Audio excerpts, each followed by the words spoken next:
Power star Pawan Kalyan Sujeeth direction లో OG cinema చేస్తున్న సంగతి తెలిసిందే.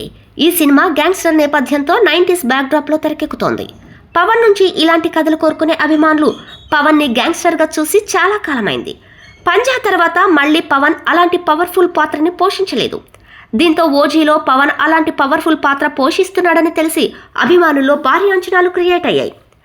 అయితే ఈ సినిమా చేతులు మారిందని ఈ చిత్ర నిర్మాణ సంస్థ డివివి ఎంటర్టైన్మెంట్ భారీ మొత్తానికి people media factory production house కు ప్రాజెక్ట్ ను అప్పగించిందని కథనాలు వచ్చాయి. దీనిపై డివివి ఎంటర్టైన్మెంట్ స్పందించింది.